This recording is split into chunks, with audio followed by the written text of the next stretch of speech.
So, welcome and thank you everyone for coming.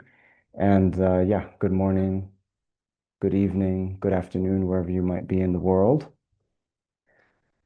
So, again, I'm very happy to be here for this continuing series of Dharma for Difficult Times, arranged by the good folks at Tibetan.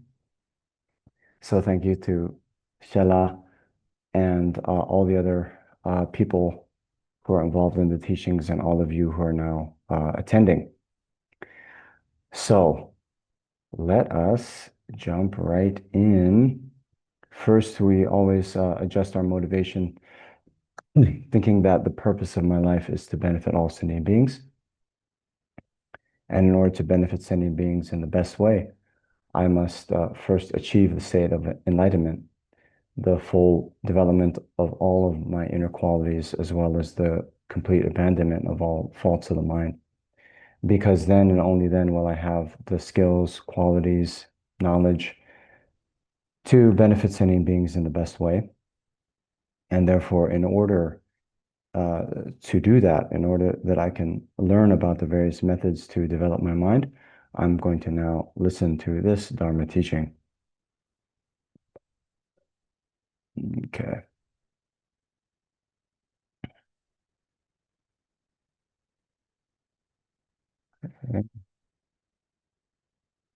Do screen share. Oops. I hope I'll do a screen share. Okay, here we go.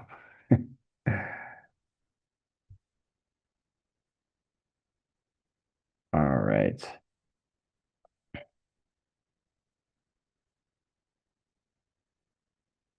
So as we normally do, uh, then reciting the refuge in bodhicitta verse.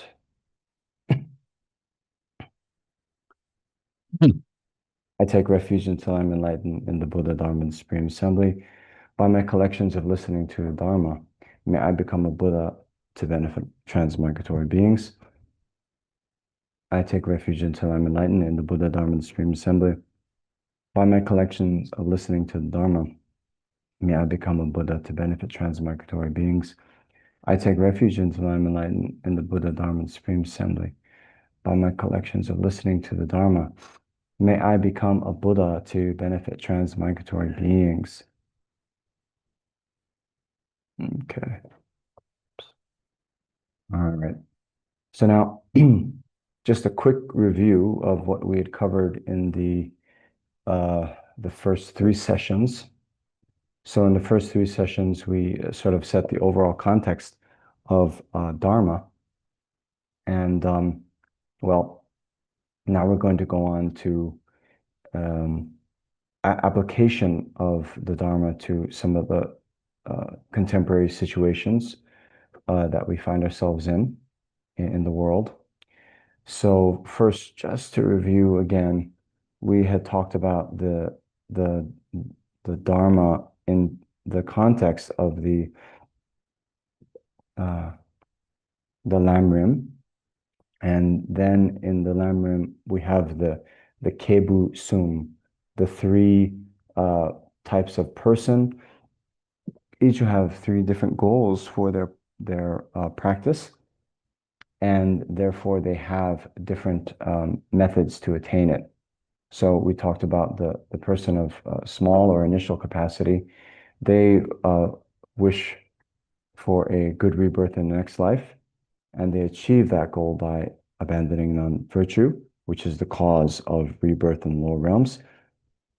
Then we have the person of medium capacity who not only wants just merely to be free of lower rebirths, but wants to be free of all samsaric suffering, and therefore they abandon the causes of samsara altogether, namely the karma and afflictions.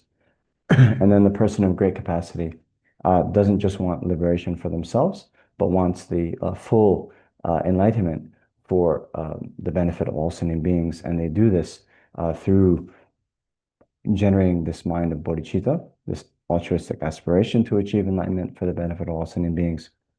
And then they will practice the six perfections. Okay? And so now when we think about the kind of contemporary problems, these are all, in one way, just manifestations of the Four Noble Truths, right? So this is what we talked about in the context of the middle practitioner, where we had said how, the Buddha's very first very first teaching was on the Four Noble Truths, and in particular, the first of the four was the truth of suffering. So um, then we talked about these various levels of suffering, the three types of suffering, the six types of suffering, the eight types of suffering. And now, when we think about sort of that list of the contemporary issues, anxiety and fear, a sense of purposelessness and hopelessness and despair, um, information overload, and um, yeah, political polarization and a lack of kind of constructive criticism and connection amongst society. All of these actually are just different flavors of the truth of suffering. And I remember one teaching a long time ago with His Holiness the Karmapa saying that basically one of the benefits of meditating on the truth of suffering. Of course, we need to have a sense of disenchantment with the samsaric life in order to develop this wish for liberation, or the mind of, renunciation, or as we sometimes call it, the Nejung, or the definite emergence. Then another benefit of meditating on suffering is that we sort of tone down our expectations, right?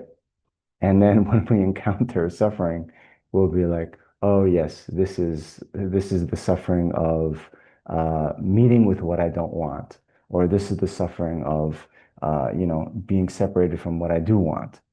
And then, there is the saying that um, our satisfaction in life, there's a formula. It's the expectations minus reality.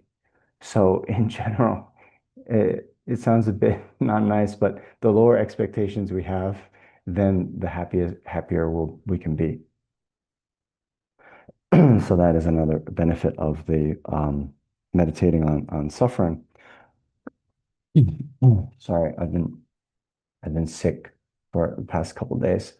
Um, which is another truth of suffering. So here now, I wanted to just give one other framework with which we can look at our suffering, and that is through the lens of the Lojong teachings. So the Lojong teachings, the mind training teachings. So normally we will think of mm, suffering as something we don't want to have. And in general, that is true. But um, so many times we don't have the ability to change our external circumstances. We have very little power to, change the world. But one of the central points within Buddhism is we can change our minds. And as we were talking about the mind being the kind of lens through which we experience the world, and the mind as the creator, right? The mind creating our experience through our concepts in the present moment.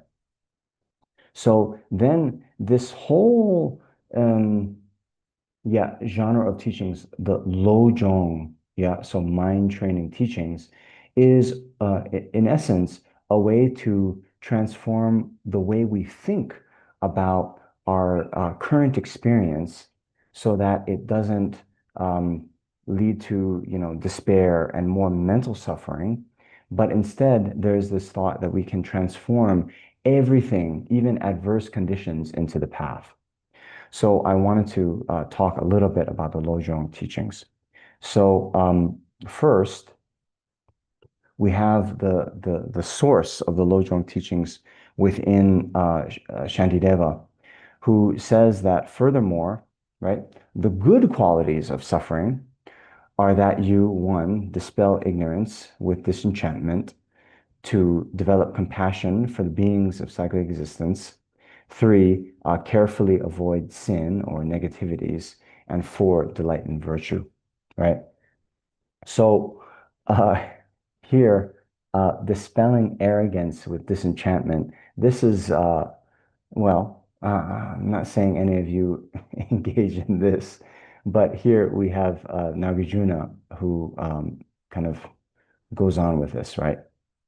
If you reflect again and again, just as I have not transcended illness, aging, death, and the loss of the pleasant, so karma and its results are my own doing. You will overcome arrogance because you will be applying its remedy. So, on a very, fundamental level, we saw this in the teachings on the precious human rebirth, where, we talked about how our life as a human is really singled out as being the most effective for Dharma practice because, as opposed to lower realms of existence, which have such strong, like obvious suffering that one cannot practice Dharma because one is suffering too much, when one is, being boiled alive in molten copper, one does not have the mental fortitude to practice meditation, right? And then we also talked about these kind of long life gods, right? The long life gods are so, um, kind of spoiled in the lap of luxury, right? That they never think that there's any problem. And so there is no reason for them to practice Dharma as a kind of, remedy for that. So they say that the human rebirth is the best for practicing Dharma because there's not too much suffering that one cannot practice Dharma, but there's enough suffering that we think, you know, this life isn't all it's cracked up to be. And so I want to then seek an answer to transform uh, and gain liberation from suffering, right? So we had also likened these six realms of existence within samsara as psychological states that even humans can have. And we were saying, uh, the the hell realm, which is characterized by strong anger and suffering, this can be likened to beings in, say, you know, uh, overwhelmed by anger, who are very thin-skinned and therefore, try to attack everyone around them, you know. And then we also likened the suffering of the hungry ghosts, where these beings, through greed and miserliness, have this sense of always wanting more, never being satisfied with what they have, never able to even enjoy what they have. And even, there's very, rich and well-off people in the world who always, feel poor and want to have more and more and more. So this is very much like what is described by the hungry ghost type of experience. Then animals, of course, they are characterized most by confusion, ignorance, not knowing what to do, not knowing how to differentiate between right and wrong. But then when we think of the God realm existences of being sort of spoiled in the lap of luxury and therefore never, seeing any faults of their existence, we can liken that to our kind of, rich, powerful celebrities, who just never see anything more than just the attainment and experience of pleasures in this life. Okay? So here, the point is, yes, our experience of suffering, we can transform that. One, by overcoming the arrogance, and then two, to meditate on. Here we go. Disenchantment. Disenchantment with samsara then leads us to generate this mind of renunciation, or then developing this wish that we be free from suffering altogether. Okay? Then the next point, right? So as His Holiness often says, then the meditation and the reflecting on the faults of samsara are still an essential point for beings, even if they're mostly um, interested in the Mahayana teachings, because those are the practices that we call shared with the being of the middle scope, right? So a bodhisattva, right, and someone just interested in individual liberation, they both will do the same reflections on the various sufferings within samsara. The difference is, if we then think of those various sufferings of samsara in relation to ourself, and then we ourselves don't want to experience that, then we generate the mind of renunciation. And I don't want to experience this again, therefore I will attain nirvana, right? But after reflecting on the suffering of all sentient, the suffering of samsara, and then consider how all sentient beings are experiencing that suffering, and all sentient beings, just like myself, don't want to experience that. All sentient beings, just like myself, want to have happiness. And then we foster this sense of, caring that other beings are suffering. And then we will generate the compassion for beings in cyclic existence. And then that will later lead to bodhicitta. Okay? All right. So then, these last two, then the mind training, also by whenever we experience suffering, that should then make us then have more kind of determination that we will then carefully avoid negativities, right? Because we see that this suffering that we're presently experiencing is the result of negative actions that we've done in the past, right? So here, let's see. Okay.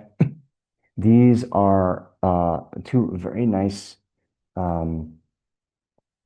stanzas from this Tibetan Lama, Karak Gomchung. And so even the tiniest present pains can exhaust suffering from past deeds and become pleasure in the future. So cultivate joy for suffering. Hmm. So here, this is related to the thought, the teaching within the karma. So I had mentioned, karma, the potency of that karma sort of, increases day by day. But just as when a seed, when it sprouts, then that seed, it can no longer become a sprout because it's already become a sprout, right? So similarly with our karma, yes, that once it's ripened, it won't ripen again. And in fact, we can think, if that karma that now ripens today as a headache or some illness, if it hadn't ripened today, that karmic potency would have increased more and more. So today, I have a cold and some stomach bug. Yeah, two for one special. But if it hadn't been experienced today, then, next year or, 10 years from now, maybe that would have been ripened as cancer. or in our next life, maybe that would have ripened as a rebirth in lower realms. So here we can think, when we experience some small suffering today, then we should think, oh, I'm exhausting my negative karma. That would be such greater suffering in the future, right? And then the other thing that's good to keep in mind is they say, you see, adversity is a spiritual friend. Obstacles inspire spiritual practice. Suffering is the broom of misdeeds. Don't be upset or view them as misfortune. Okay, so I'll talk about the third line first. Suffering is the broom of misdeeds. So, what they say in the context of our purification practice, right? So, when we engage in purification practice, they talk about three levels of the purification. So the best, of course, is that when we purify negative karma, then we would experience nothing whatsoever, right? And it would be fully purified without even the slightest remainder. Okay. Now, that kind of purification probably is very difficult for us. They do say that in general, reciting the Vajrasattva mantra 100,000 times can purify all of our negative karma since beginningless time. Yes, yes. So that's in the advertising. But then, when we read the fine print, when, when we read the fine print, then it is said, well, that means to be, perfectly concentrated when we recite the mantras, to have a full, kind of bodhicitta motivation conjoined with an understanding of emptiness, with a full kind of concentrated recitation and visualization and all this. Okay. So that's quite tough for most of us. Nonetheless, even if we can't do the kind of perfect practice, then whatever we can do, it will have some level of purification. And rather than a full, purification that would entail that we experience nothing, then the second level of purification is, let's say, a karma that would have us be reborn in the hells.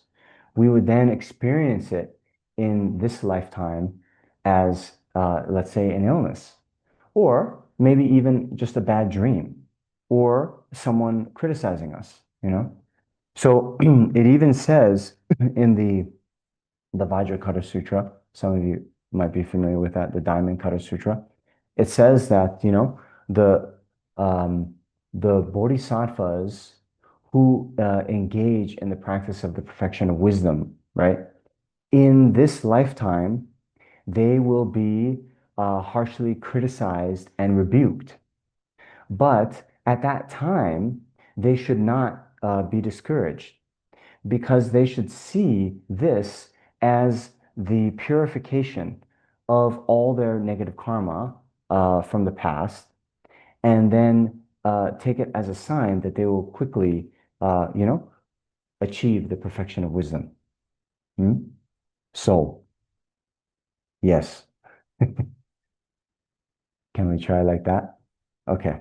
So seeing suffering as the broom of misdeeds means that, just as the broom, clears away a lot of the dust, we can see our suffering as the kind of final clearing away of many of the misdeeds that we have seen or have done in the past. Okay. So then to go back, adversity being a spiritual friend. Well, so this also, you see many people who have early on in their kind of lives experienced some kind of adversity. And then even forgetting about Dharma practice, we see people that, have had maybe a terminal illness that they later recover from. Maybe certain people have a kind of near-death experience. And then after this, they totally transform their lives. They totally reprioritize their lives. They see sort of what is truly important in life. and then they live the rest of their life in a very different way. Hmm? You probably, maybe you're one of these people, or maybe you know some people like that. So, yeah, we can then view what we experience through the lens of Dharma and always see sort of what kind of lesson this is teaching me. Hmm?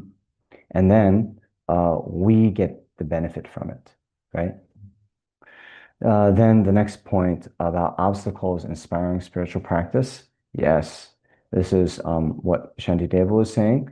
Then when we experience these obstacles or suffering, then it will then inspire us to give up negative actions and then also inspire us to accumulate virtue, right? Um, there's a saying that everyone appears like a wonderful Dharma practitioner when the sun is shining and their belly is full. Understand? But it is through these obstacles that we can really, first see the uh, the kind of state of our Dharma practice, right? It's kind of a litmus test. So I always like to joke, when our friends or, someone we know, when they experience some kind of hardship, then many of us become very expert in karma, right? And there's a risk we would even say, oh, yes, it's your karma, blah, blah, blah. But then when we experience some kind of adversity or hardship, then our understanding of karma goes out the window. And then we complain to our friends, can you believe what this person did to me? Can you believe, is it like that? Right. So then we see the state of our practice, right? So uh try not to be like that. It's natural, right? But here again is the advice to use the Dharma as a mirror. And instead of, yeah, when our friends come to us with various problems, rather than giving a big lecture on karma, or even worse, like, your suffering is created by your own mind or something like this, right? We give them, compassion in that time, right? It's not the time to lecture them on various things. It's time to give them the support. So listening and, sometimes not to try to solve their problem right away, really hear them and, give them the kind of comfort that they need at that time. Make them a cup of tea, sit down with them, be with them, Um, then later, if they want to talk about karma, you can talk about karma, right? But sometimes in the moment when that suffering is still quite raw, it's not the time to try to fix things. That's what I know from my own experience. Okay. So, yes. Uh, yeah, that's what I wanted to say. Let's continue. Okay. So now the the sort of creme de la creme, right? The kind of most powerful means when we experience suffering, right, is to think that we are now experiencing this suffering on behalf of all sentient beings. Okay. And this is where the Tonglen practice comes in. Okay. So some of you, I think you are, mm, maybe you've heard of Tonglen before. I hope you have. But just in case, right? The Tonglen, Tong means to send, Len means to receive. So now they translate this as the equalizing and exchanging self with others. So here, when we say equalizing, exchanging self for others, it is not thinking, oh, I am you and you are me, something like this, right?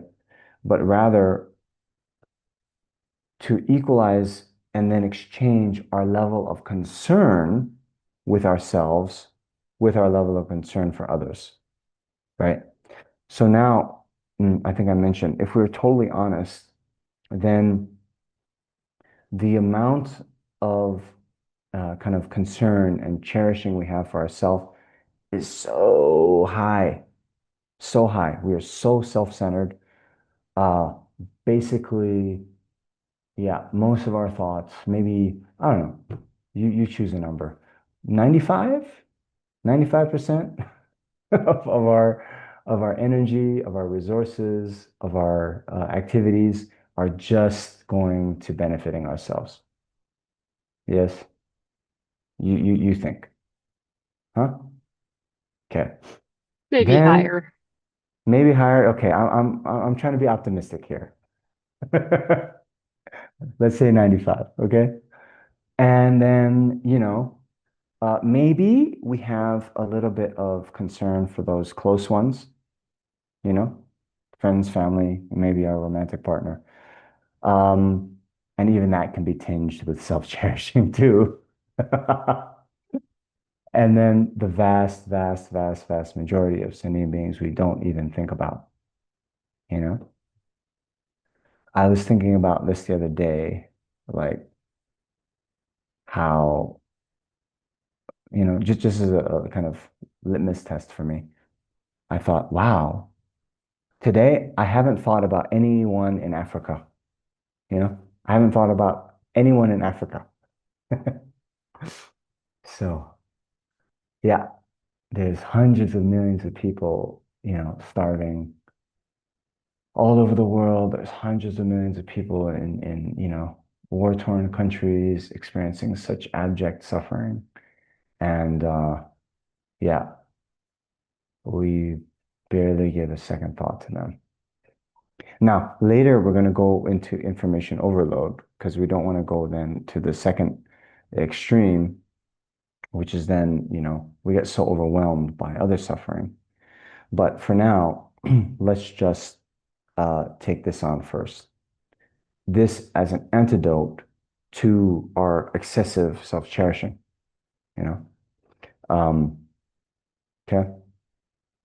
So with the Tonglen practice, we first recognize and understand the faults of self-cherishing. So remember here again, what we mean with self-cherishing is very specific in this context of Tonglen.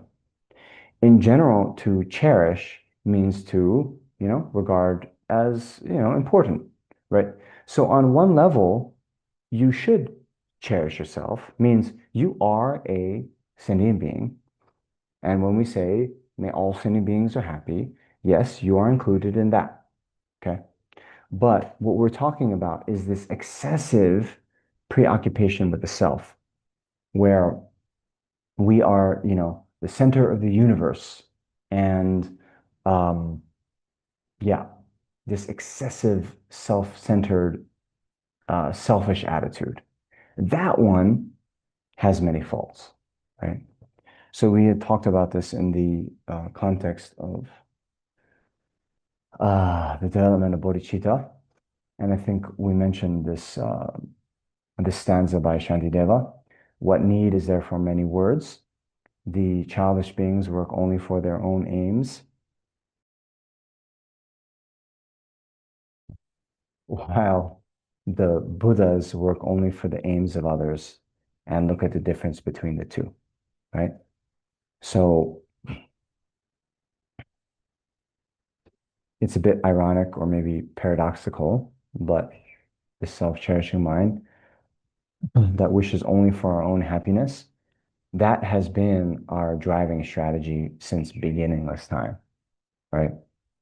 And uh, the kind of paradox is, although we have been operating just trying to get happiness for ourselves, we've never achieved that happiness that we've been seeking. Hmm?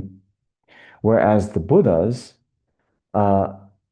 the Buddhas then, remember, just like us, so many eons ago, were also in samsara, experiencing various kinds of suffering, you know?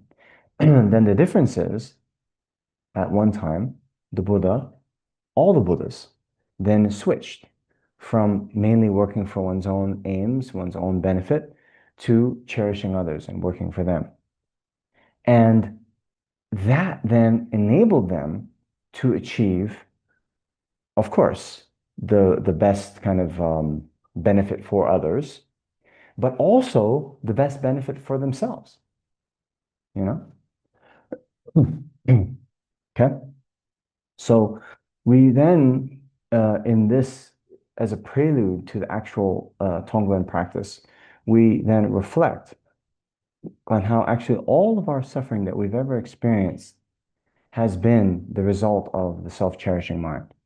Why?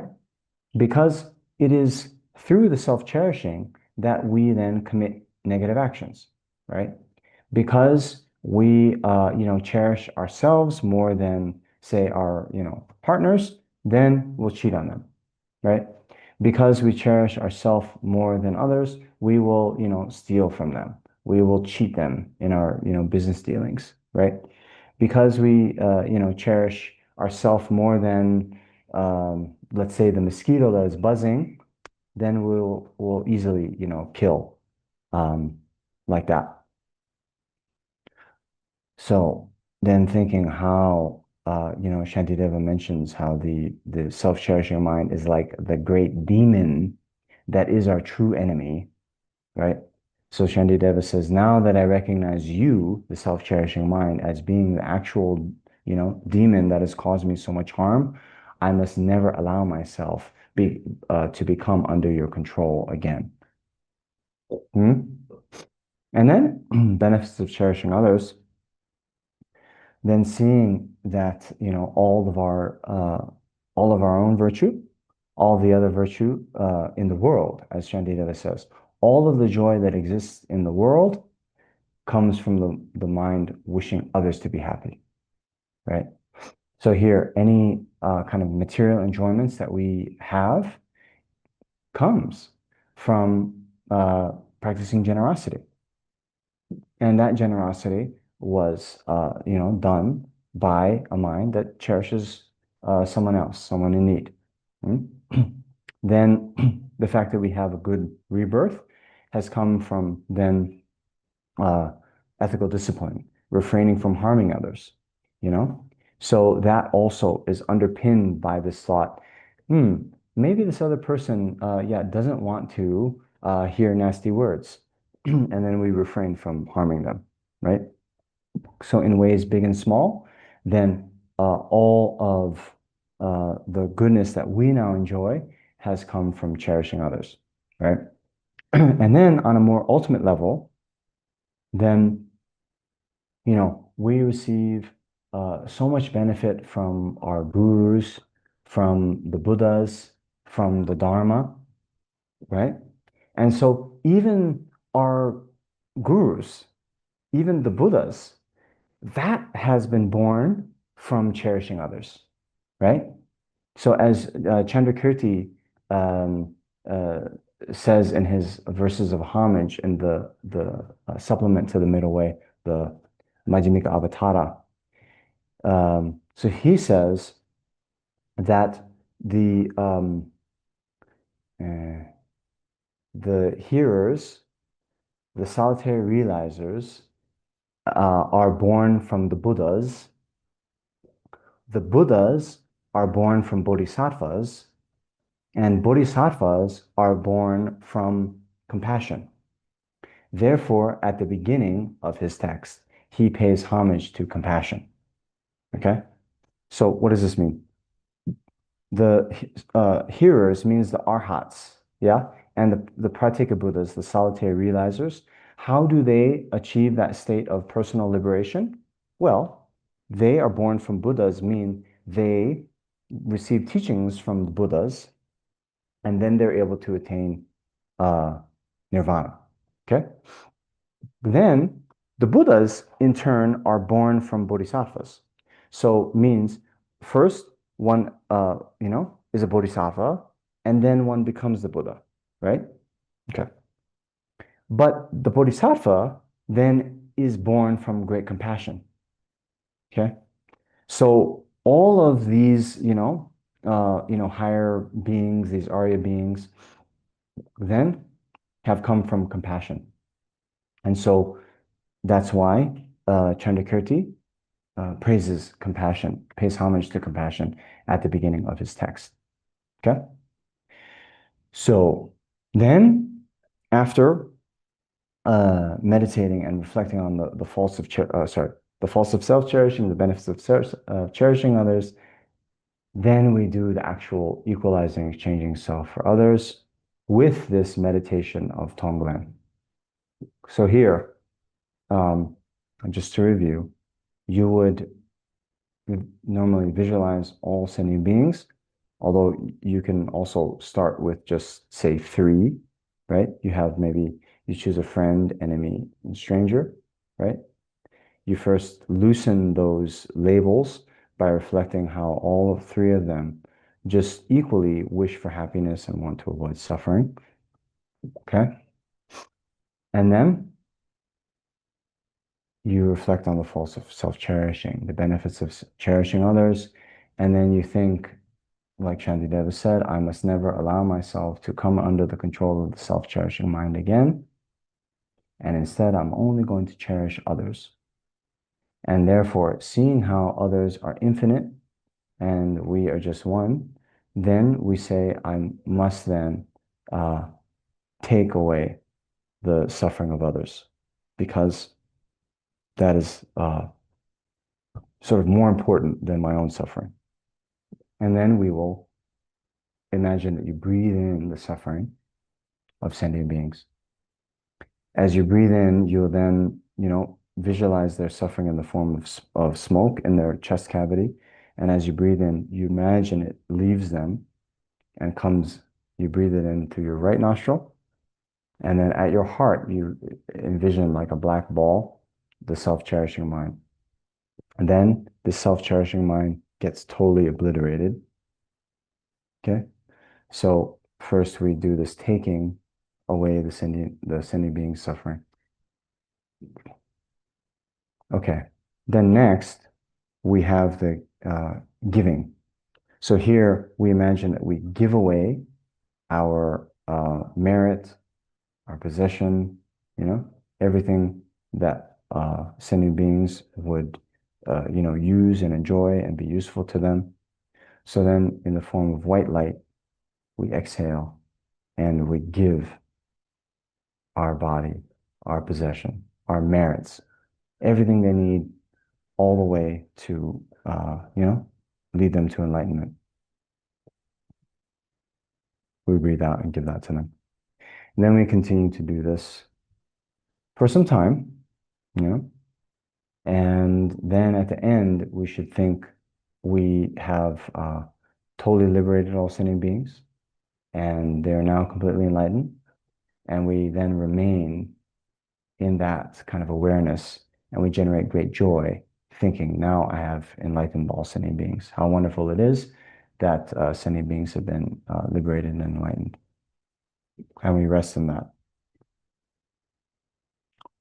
Then after some time, we remember it was just a visualization. Actually, all sentient beings are not enlightened. All sentient beings are still suffering. And then we should, as great as the joy as we had when we thought all sentient beings were liberated, we should have a great, come down, a great disappointment. But then, okay, and stay in that.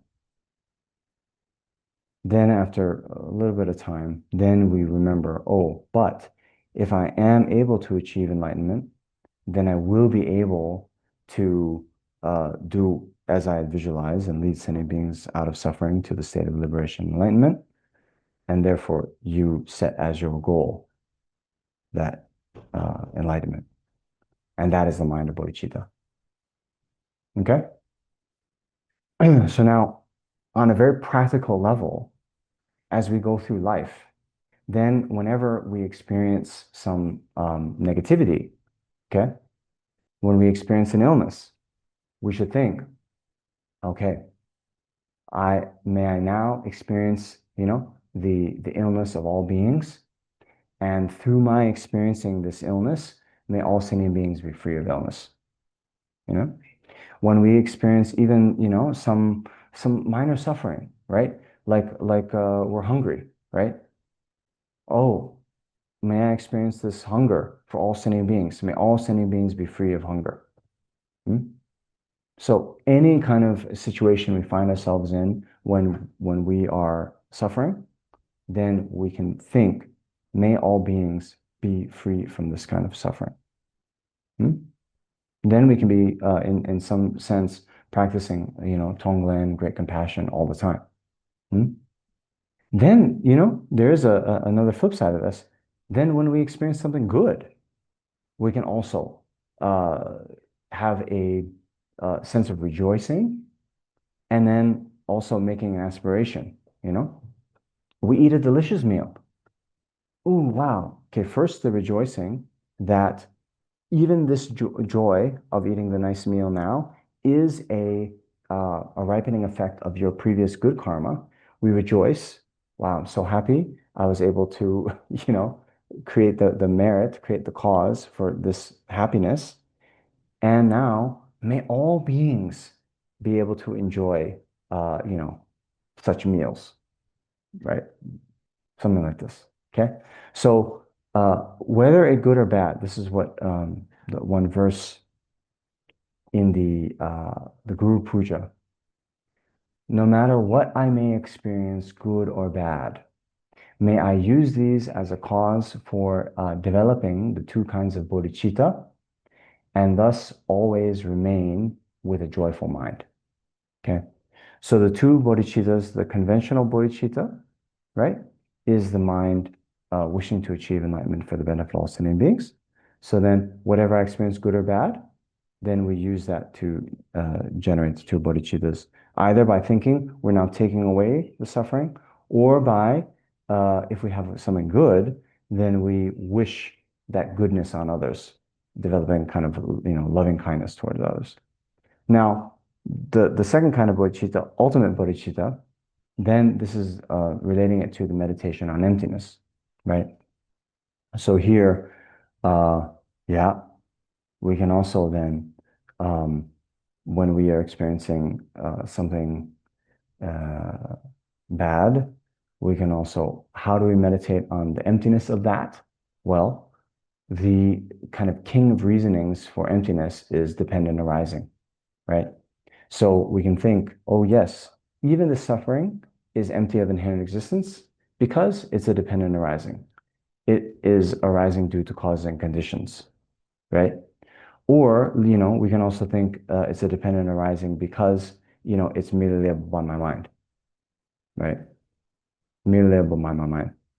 And then we can even use the, like that reflection I had about being in a hot room, right? Even the suffering there, whether it is suffering or whether it is happiness depends on how our mind conceives it. Okay? All right. So that is Tonglen. All right. So next, I'm now going to go through some of the kind of contemporary issues and make like very explicit kind of tools and techniques we can use, right? So part of the list that we covered in I think our first class, then anxiety and fear. So this is yeah, something that's quite widespread. I admit myself during the initial kind of COVID lockdowns, um, I was I was here in Nepal actually, and I was kind of stuck. They had closed the borders. I don't know, you remember, no flights. So I was not even here at Kopan. I was up in the mountains doing pilgrimage, and there's all this anxiety about when would I be able to go home? Am I going to be able to go home? At that time, it was a bit, well, there were no cases in Nepal, but to be safe, they, closed everything. We weren't even let outside. yeah, like that. So I had yeah, a lot of anxiety. I was having trouble sleeping and all this. So the first thing that's always good, right? We have to remember our shamatha, our calm abiding meditation. So the one that is, very, very, very, very, very good for this is just the mindfulness of breath meditation. Okay. So I think we have done this before, but if not with you, not in this class, then just to give some of the key points. Okay. Just sit in a comfortable position. Of course, we have the 7-point Vajrapana posture. Okay, fine. Most important thing is to have a straight back. But we can even do this lying down, right? So some of you know the Shavasana or the corpse pose, right? So even just laying on your back, this is also very good. I had some trouble sleeping. Many of us also have a bit of, insomnia uh, due to this kind of racing mind toward the time of bedtime, right? So even to do this lying down corpse pose, okay? Then basically, I want you to ask yourself, right, after you get into the posture, how do you know that you're breathing? Okay. I don't think we need the slide anymore. Okay. How do you know that you're breathing? Right? So then you'll notice in your body, there will be some sensations associated with your breath. So some of you might feel the rising and falling of the abdomen. Some of you might feel the air as it passes over the skin in the nostril and upper lips. Some of you might feel the chest expanding and contracting. So wherever you feel the breath, just place your mind's attention there. Okay? Now, try to become aware of the whole duration of the breath. So what I like to say is try to become aware of the very split second when the in breath becomes the out breath, and then the out breath becomes the in breath. And in that way, you'll have the very fine attention to the whole duration of the breath. Hmm? Then also to refine that attention, you know, I like to think about it like this. When we look from a distance at snow, it looks like, oh, it's all snow. But when we get very close and look at the snowflakes under the microscope, we see every snowflake is different, right? Mm. So similarly, when our attention is a bit far away, then it's all okay, breath, breath, breath. It's all the same. But when we have a refined sense of attention, we'll come to see that all the breaths are different, you know? Maybe some of the breaths are smooth, maybe some it's more kind of stopping and starting. They'll all have a slightly different duration.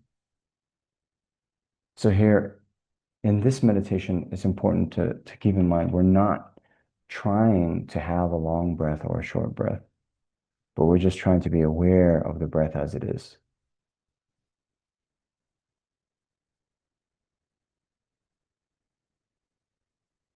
Okay? Then, when other appearances come to the mind, be they external, like sounds, or internal, like different thoughts coming up, we try not to engage with them. Just let them go. And here there's some nice imagery, like writing on the surface of a pond with a stick. Whatever you draw on the surface of the pond the very next moment, it dissolves back into the pond. So similarly, the thoughts, whatever appearances arise in the mind, we don't have to do anything. They will just naturally pass away on their own. And so those times when we might have, when we might have it seems like a mental storm, right? All kinds of thoughts, we can't stop them. That's also okay. Just remember, even the most stormy, kind of violent, turbulent waves in the ocean, eventually the water just goes back to the ocean. There's nowhere else for it to go. Mm. And then, as they say, just weather out the storm. Okay.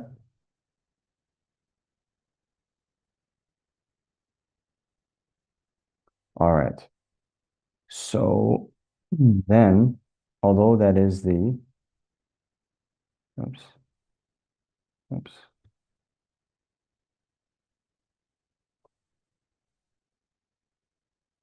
oh, no, where was I?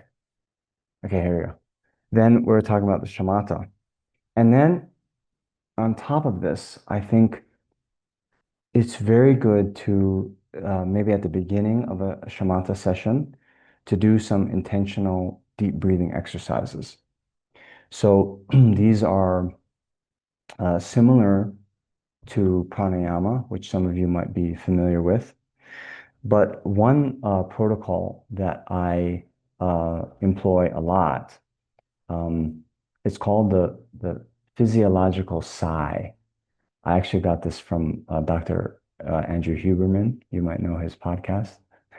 Anyway, the protocol here is you breathe in as much as comfortable, and then you top up even a little bit more, right? So breathe in a little bit more, and now your lungs are totally full.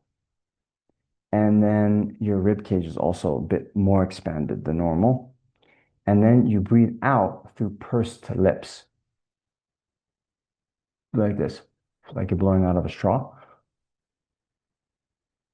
So having your mouth in that way and breathing out, it will elongate the breath, it'll elongate the exhalation, and also it will require you to do a bit more forceful breathing. Okay.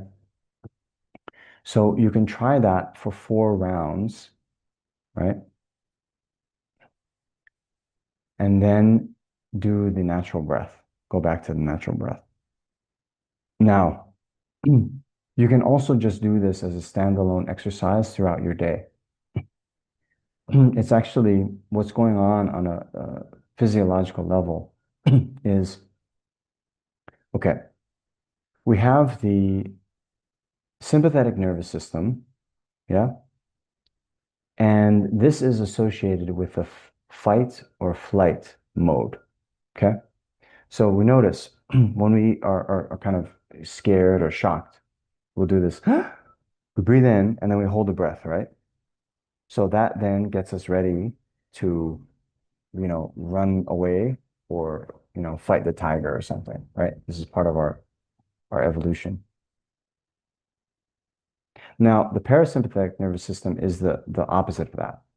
This is associated with more of the rest and recover mode, right? But now in our society as is, we are on edge. We're strung out, right? And so we have this um, sympathetic nervous system working in overdrive. Hmm? Now, when we elongate the breaths, meaning especially the out breath, make it longer, then this is going to activate the parasympathetic nervous system. It's going to then induce a sense of relaxation on a physiological level.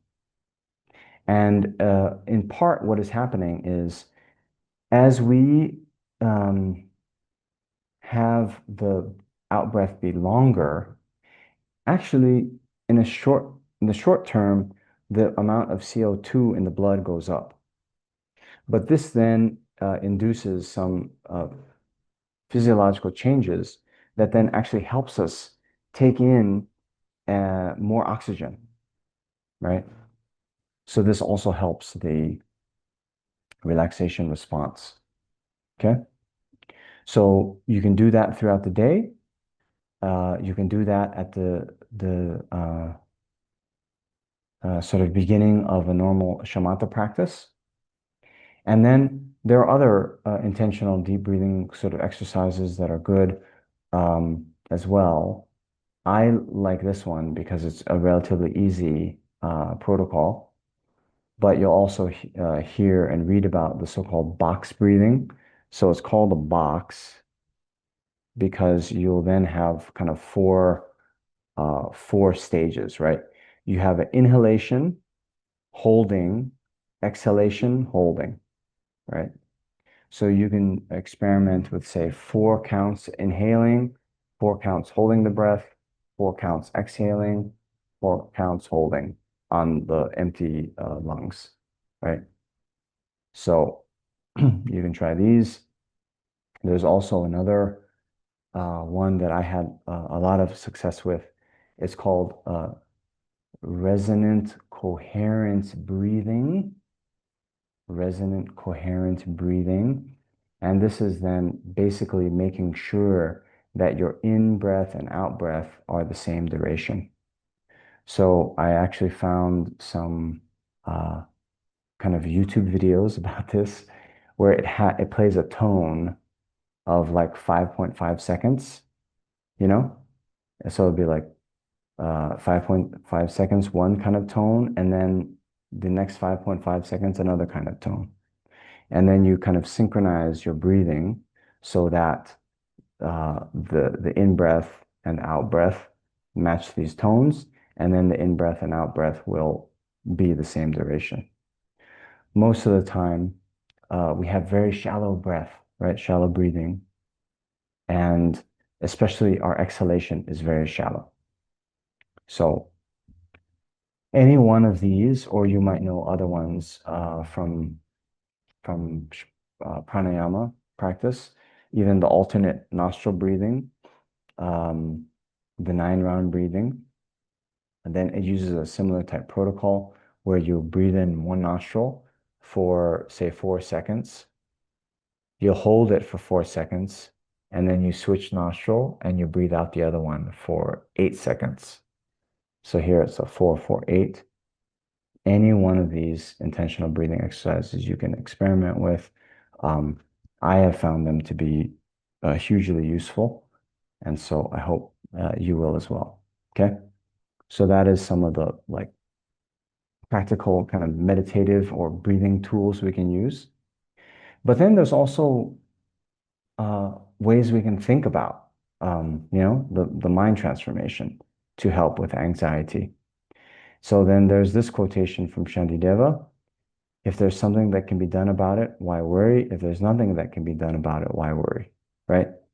So sometimes with these, the anxiety really is a proliferation of thoughts and worries about what might happen in the future. Okay. So whatever it might be, then we should think, is there something that can be done about it? Okay. If so, just do that thing, you know, do that thing and why worry? On the other hand, if there's nothing that can be done about it, also worrying isn't going to help. Okay. So then it's also good to differentiate between the things that you can and can't control, right? So this is related to the Shantideva's advice. So those things that are in your control, then you can, try to work. And then things are out of your control, then don't worry. And then, it's always the case. We make the best decision, we make the best action given the information and what we know about in that moment, right?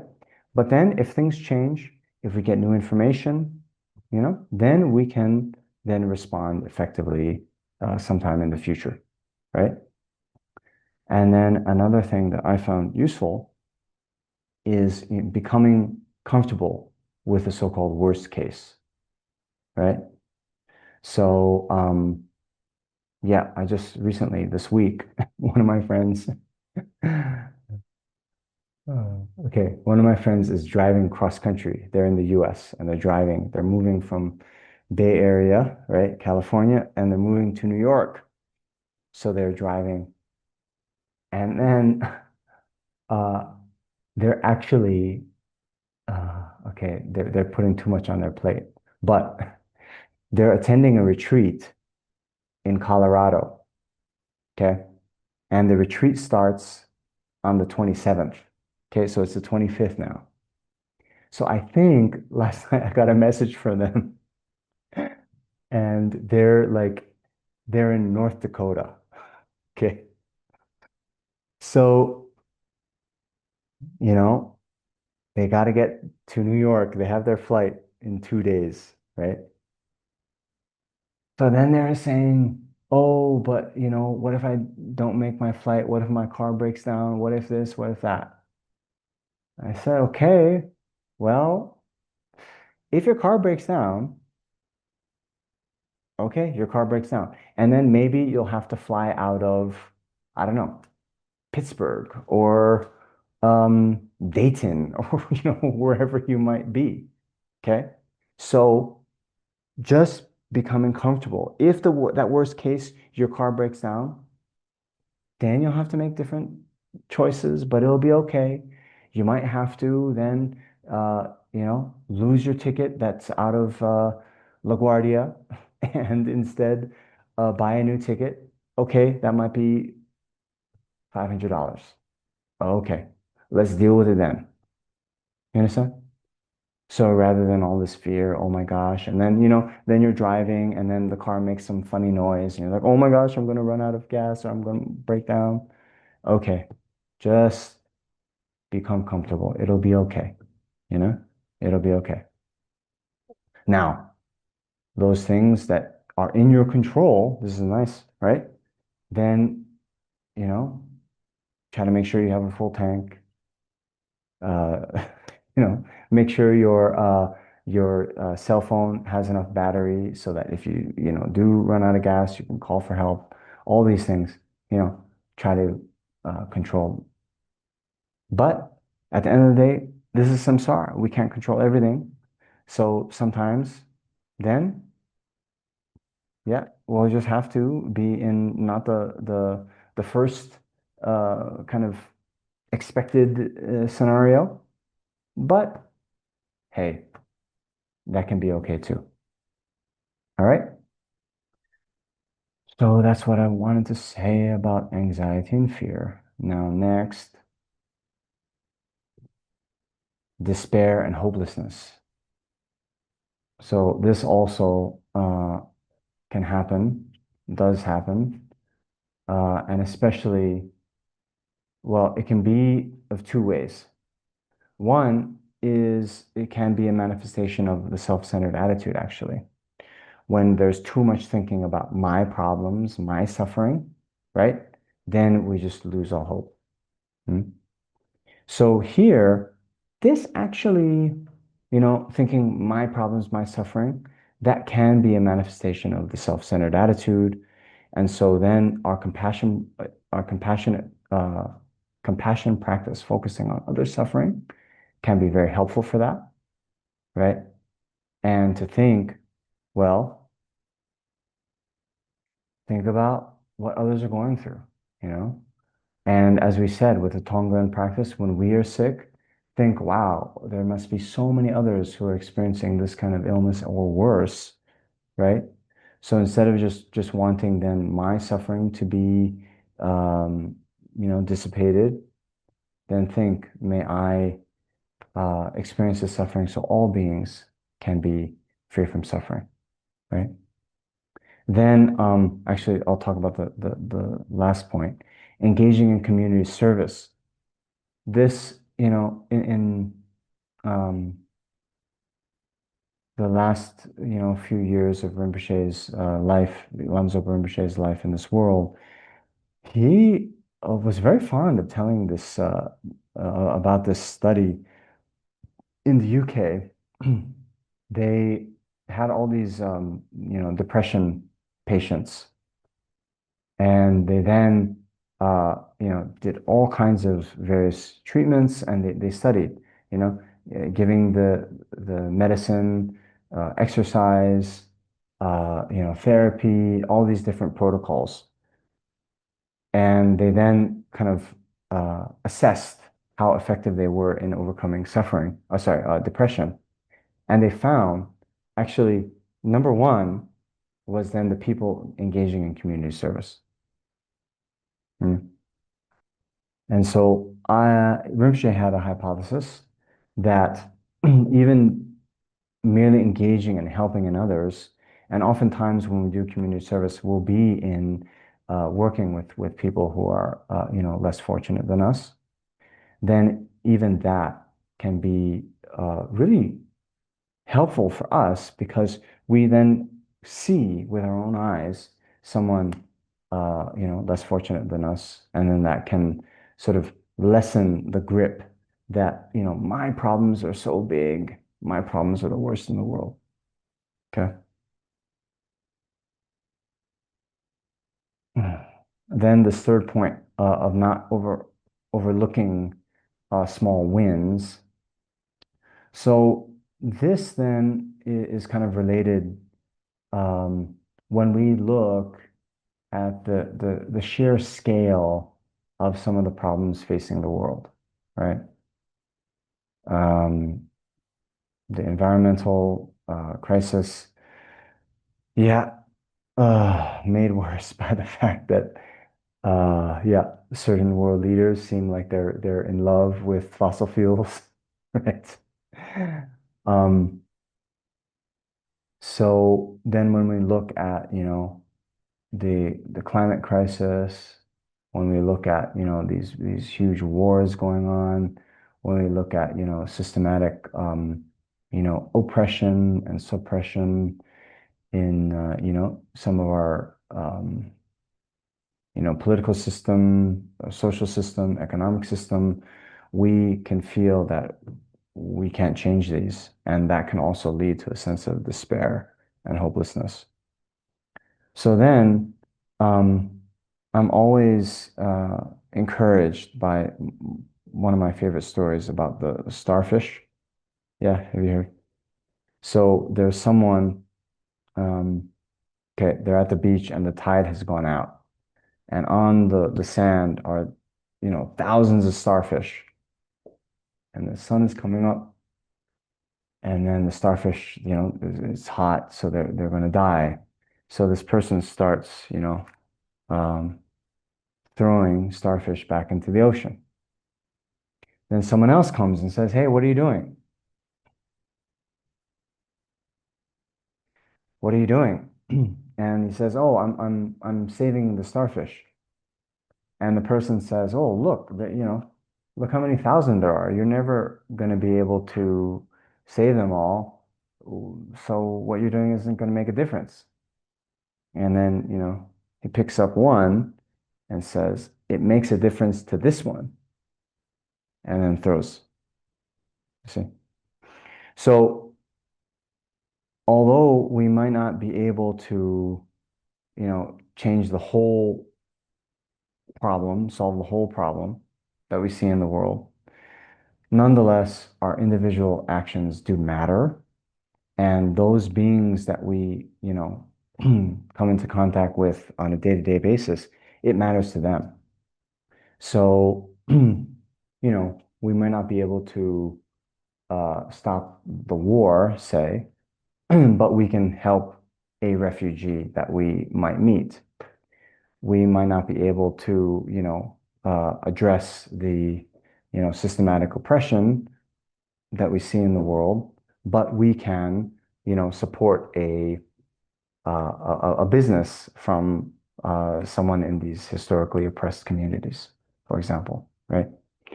And then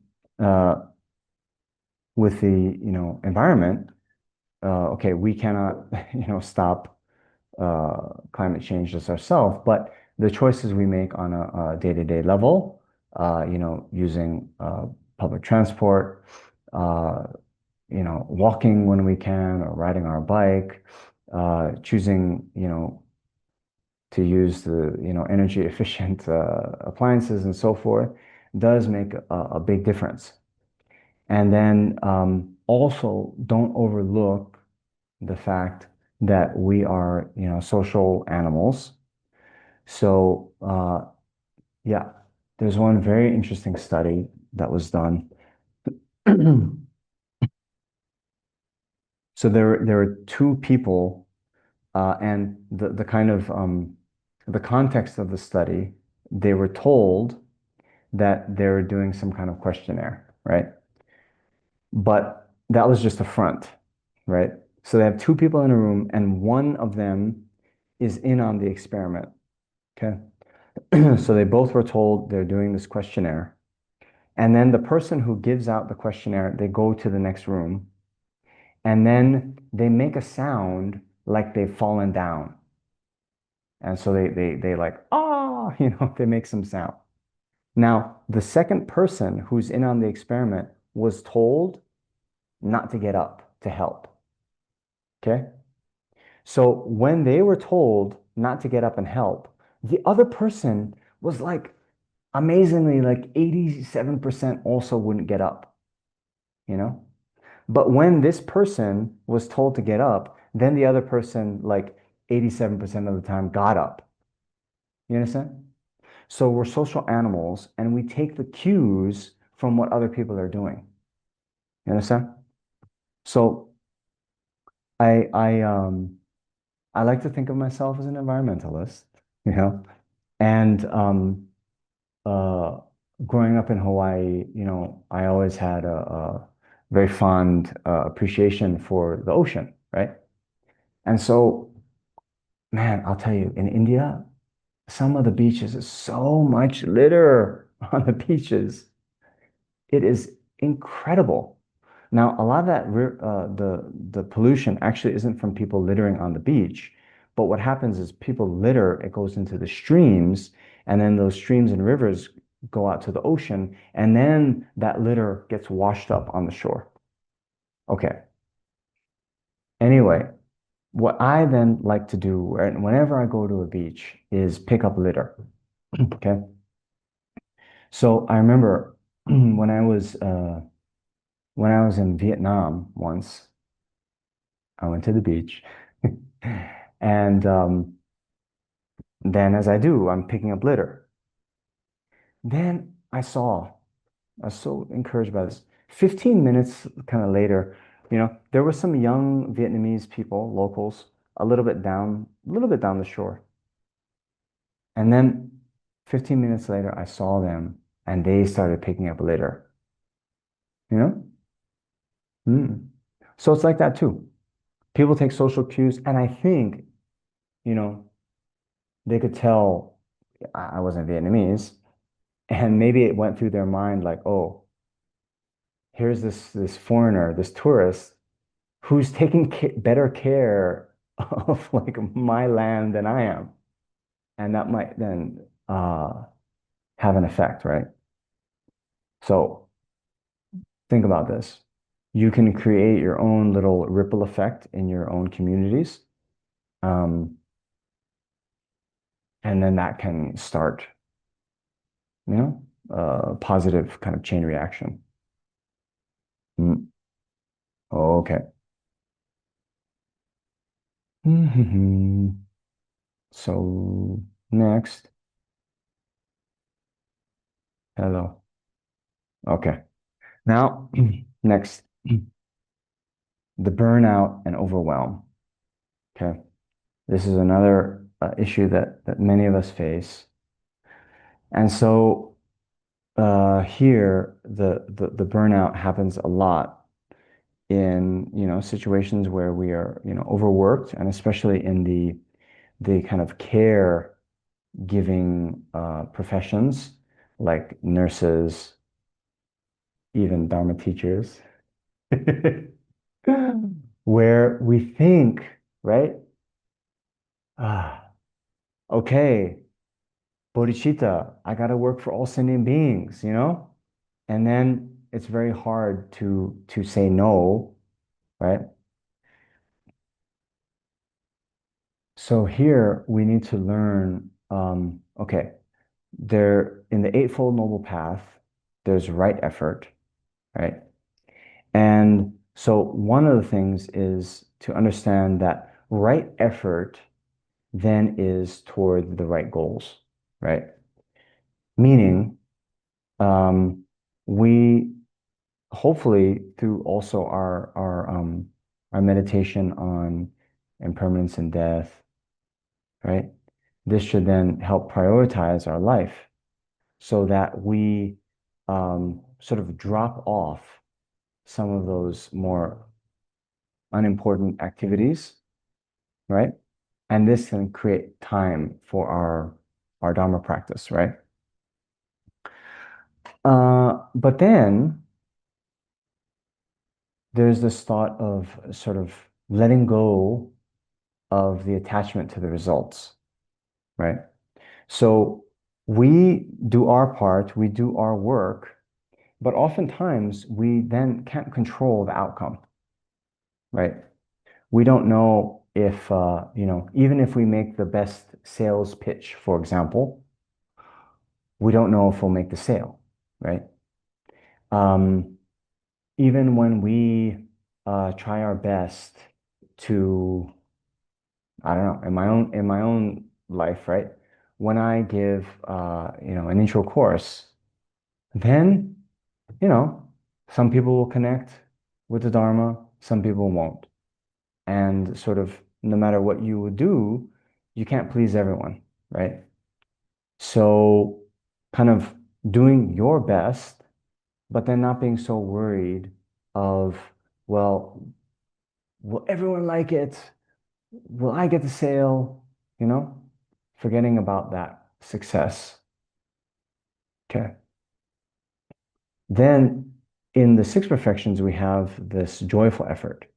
So really, the joyful effort, right, the fourth perfection, is around getting or deriving joy from the work, right? And then finding joy in the work, we can then have a sense of purpose in whatever we do. So sometimes, like for example, in uh, in my kind of work, then sometimes I'll have to, write emails, um, like helping the SPC with the write-up of the teaching, right? It's not the most glamorous, right? But to see that, oh, this is a part of the overall project of helping to spread Dharma to others. And so in that, there's also some administration about, registering students for courses, answering emails about questions. I even, this latest retreat, I'm there kind of setting up the Gompa, So then finding the purpose in what we do, then it can also help. But also then part of joyous effort actually is knowing when to take breaks, right? And so Shantideva talks about this in Bodhisattva Charyavatara. Then um, when, since we have a very vast goal in mind, we have to keep in mind that that is going to be achieved through steady effort over a long period of time. And so avoiding burnout, I think Shantideva was talking about this even in the 8th century. And so even when we rest, we can do that with a mind of bodhicitta. And we say, okay, the purpose of my life is to benefit all sentient beings. I need to attain enlightenment for the benefit of all sentient beings. Therefore, I need to continue my Dharma practice. Therefore, I need to rest, you know? So then even before we sleep, right? There's talk about this, right? Every action we can transform into bodhicitta. Sorry, we can transform into virtue through bodhicitta. So that means even before we sleep with bodhicitta. Even when we eat with bodhicitta. Even then we go for a walk, or exercise, right? We do it with bodhicitta. And so these same self-care practices that are now recommended to avoid burnout, we can do that all with bodhicitta. And I will even say, to a limited extent, yes, okay, maybe a bit of entertainment now and then. It's okay, you know. I was very surprised. Okay, so I admit, when I first became a monk, right? I'm in that honeymoon phase, you know, young, idealistic, starry-eyed maybe a bit. And I was very like, okay, have to keep all the vows so purely, all this, right? Now, when you're energetic, when you're young, maybe that can work. But to sustain that over a long period of time might be difficult, right? So then I remember, and I was surprised by it.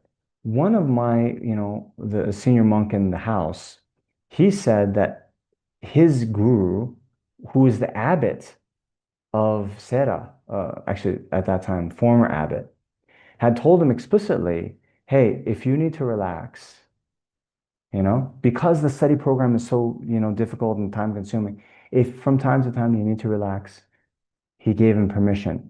Read a novel, you know, listen to music, take care. Uh, and sometimes that can be even good for the study.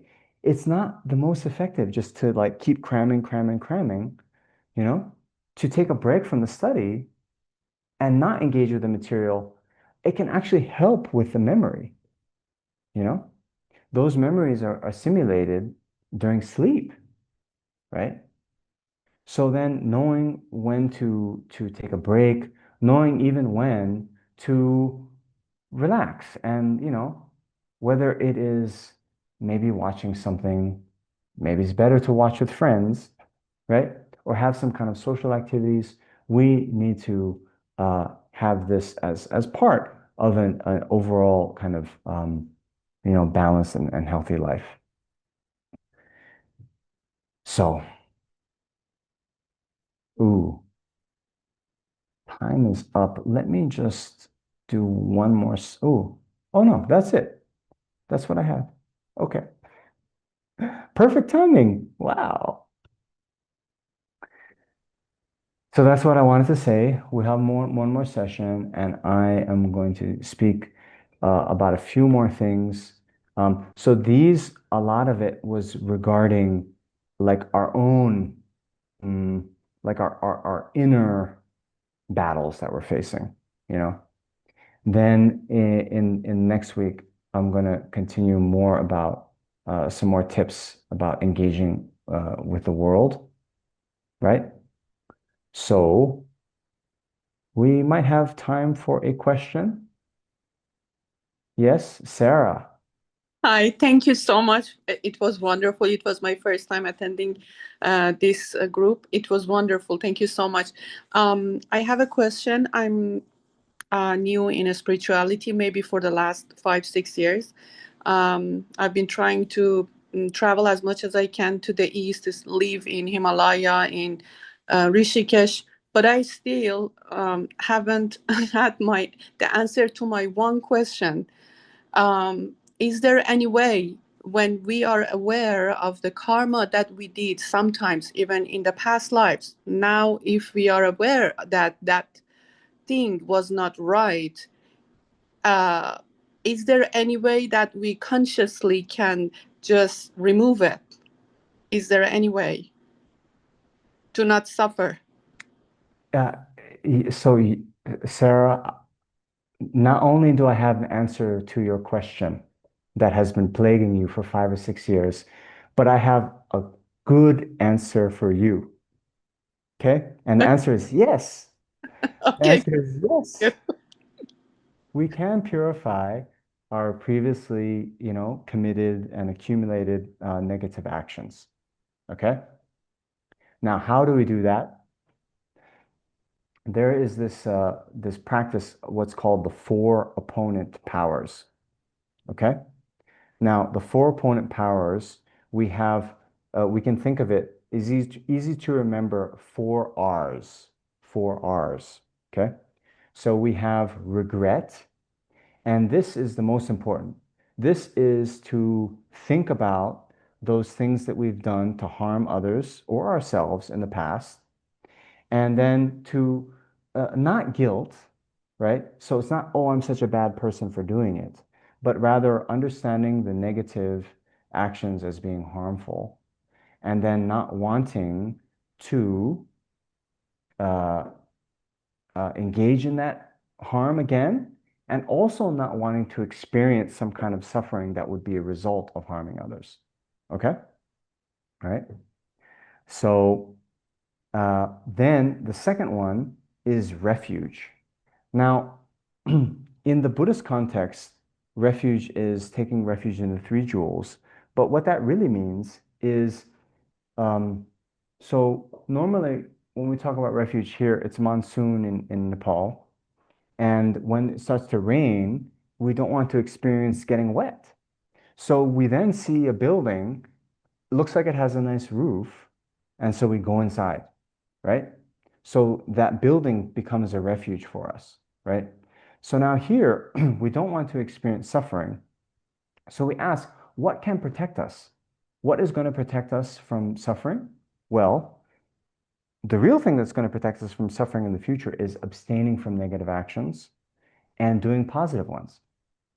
And what that means is we'll now live our life in accordance with the Buddha's teachings. So in the Buddhist context, the three jewels of refuge, Buddha, Dharma, Sangha, that is the refuge. But the real refuge of those three is the Dharma. These techniques that we have to transform our minds, to not live with the afflictions motivating our actions, and instead allowing the positive motivation to motivate our actions. Okay? So the practice of taking refuge then is kind of committing yourself to live in accord with the Dharma. Okay? Yes. Then the third R is remedy. Now, the remedy can be any kind of virtuous action that we do to counteract a previously committed negative action. Okay. Now, in the traditional text, you'll see a list of 6. So it'll be like reciting mantra, reciting the Buddha's names. You know, there's a practice of the 35 Buddhas. You recite the names of the Buddhas. Then you also have like making offerings to the Buddha. You have reading sutras. You have making little images of the Buddha. You know, there are these satsas. Anyway, there's these little clay kind of images of the Buddha. Yes. And then there's meditating, especially meditating on emptiness. But any virtuous action can be done as a remedy. So I also like to think it is good to do something that is contrary to the negative action that we might have done in the past, right? So there is this practice of animal liberation, which is very popular in Asia, where they would then go to like a slaughterhouse or somewhere where animals are about to be killed for human consumption, and then buy those animals so they are not slaughtered, and then let them live out the rest of their life. Kopan Monastery, just down the road here, there's an animal liberation sanctuary, and they have many goats that have been bought and then taken there. Okay. Um, so yeah, that's the remedy. And then the last is resolve. Resolve is then to commit not to do those actions again in the future. And then it's very important, it's very skillful to then say, for example, those actions that we can abstain from, we will abstain from. But those ones we find it more difficult to abstain from, to say, I will abstain even if it's just for one day, even if it's just for 1 hour, even if it's just for a few moments, then we build momentum in our practice this way. Okay? So then, most important, after we do that purification practice, is to think those negative actions are purified completely. Okay? So, yeah. Thank you. Venerable, Jay has put in chat for everyone. We have a 30-minute Vajrasattva practice that we hold Monday through Friday at 9 p.m. Mountain Standard Time. It's led by Venerable Katie Cole. And we've been doing it for 5 years running, 5 nights a week. You are welcome to join us. It's welcome to everybody. But yeah, we whip through it 30 minutes, and yes, it's a wonderful practice. So please join us. Thank you. There you go, Sarah. Thank you. Your wishes are being fulfilled. Thank you. Okay. We have two more questions. Okay. Let's try. Okay. How about Scarlett first? Oh, I think Susan was ahead of me. Wow, look at Go ahead. this. Look at that bodhicitta. Thank you. Okay, Susan. Scarlett. No question. I just wanted to say that the class tonight really spoke to me, a lot of what I've been feeling. And so thank you very much. I appreciate those were very practical solutions, immediate things to be more, accepting and or just have a healthier mindset toward what's going on and not being angry so much. So thank you. That's all I wanted to say. Thank you. That's very kind. That's very kind. I always appreciate appreciation. Okay, Scarlett. Hello, I agree with what Susan says. So thank you very much for the practical um, strategies you give us. One of the things I have been struggling with since I've heard about Tonglen is that number one, like, could I ever do it wrong and then take on like whatever is like someone's illness like around me if I do that? Could I ever do it wrong where it then comes on me? And number two is that I feel terrified that like what you just said, like that whole the steps, like you breathe in people's sickness, and then like I put it to my heart and I have to think about a black circle in my heart, and then when I breathe it out, uh what happens to that black circle? Like, do I transform that black circle into light? I think this is one of the practices I feel like I am not confident with. Can you please help? Yes. Now, thank you for your honesty. So now this is this is very, very, very, very interesting. Okay. Because notice in the way you formed the question, you said, what if I'm doing the practice wrong and I take the suffering from someone else? Yes, because Okay. I have so much like self-entitlement in me because that I don't want. Yeah, Right. I am just, yeah, I have a lot of ego in me that I can't. It's very selfish. Like I don't want what they have. That's the truth. Right. Right. Right. So that is exactly the point. Now, this is a very precious training to work on that. Okay. Now, here's the thing. Let's give a kind of thought experiment, right? If if you were an impartial judge, right, and we were to say, okay, what would be better if one person experienced cancer or a million people experience cancer? Okay, what would be better? One for sure. One, right? Okay. Now that one person is Scarlett. So now, what is better? A million people experience cancer or Scarlett experience cancer? I don't want to, but I know I understand, but it's like, No, so that feeling, okay, that's exactly what we're trying to train on. Okay. So the fact that you even identify and feel that is very good. It's very nice. Because I know some people, I'm not going to mention who, but man, I once taught Tonglen, and this person was like, oh yeah, cancer, AIDS. They were like, so into it. And I'm like, with that much enthusiasm the first time, okay, I don't know, there might be a bodhisattva, but I thought maybe it wasn't hitting the point. Maybe it wasn't hitting their self-cherishing. So it just was in the realm of mere imagination. Okay. So just the mere fact that it is hitting and there's that discomfort is very, very, very nice. It's very nice. Okay. So then we have to go in stages. We understand on an intellectual level, yes, what is the difference, right? Why is it? It doesn't make any sense on one level. When we are an impartial observer, everyone will say, one person or a million people being sick, a million people, oh, sorry, one person being sick is a better outcome. But when it's ourself, mm, you know, that's natural.